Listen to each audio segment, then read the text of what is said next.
औज़ुबिल्लाहिमिनश्शैतानिर्रजीम बिस्मिल्लाहिर्रहमानिर्रहीम। काले और सिफली इल्म की काट।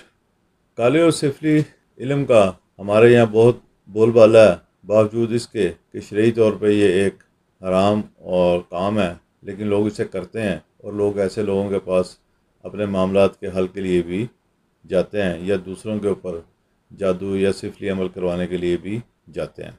जाहिर सी बात है, जब किसी पे कोई अमल होगा तो वो परेशानी की हालत में उसके हल के लिए घूमता फिरता है।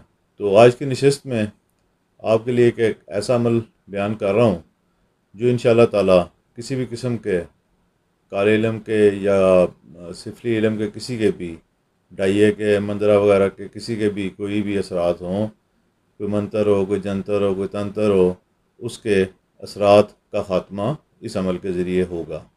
इस अमल का तरीक़ाकार कुछ यूँ है कि आप पीर वाले दिन से इस अमल को शुरू करें। सूरत फातिहा, सूरत फलक और सूरत नास, ये 3 सूरतें आप पानी पर दम करें और ये पानी मरीज़ को पीने के लिए दें।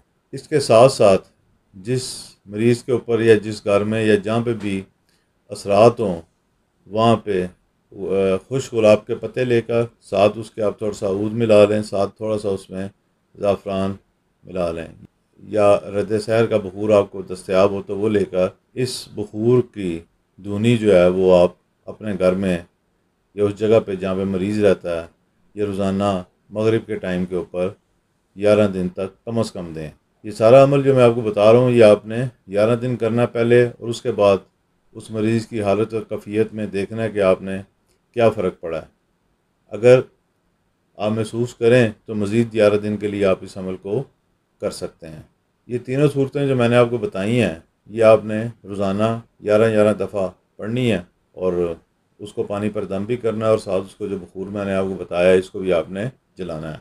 इसके साथ साथ अगर मरीज़ पे बीमारी की शिद्दत ज़्यादा हो या किसी को तकलीफ़ ज़्यादा हो तो इस दमशुदा पानी को उसके चेहरे पर, गर्दन के पीछे और जिस्म के ऊपर या जहाँ पे भी वो तकलीफ़ ज़्यादा महसूस हो कर रहा हो वहाँ पे उस पानी के छींटे मार के उसके जिस्म के उस हिस्से को तर कर दें। इंशाअल्लाह ताला किसी भी किस्म के जंतर मंतर तंत्र और सहर का असर होगा, कोई भी जो भी मसला होगा वो इंशाअल्लाह ताला इस अमल के ज़रिए ठीक हो जाएगा। अल्लाह ताला हम सब का हामी व नासिर हो और हमें दीन और दुनिया और आखिरत में कामयाबी अता फरमाए। आमीन।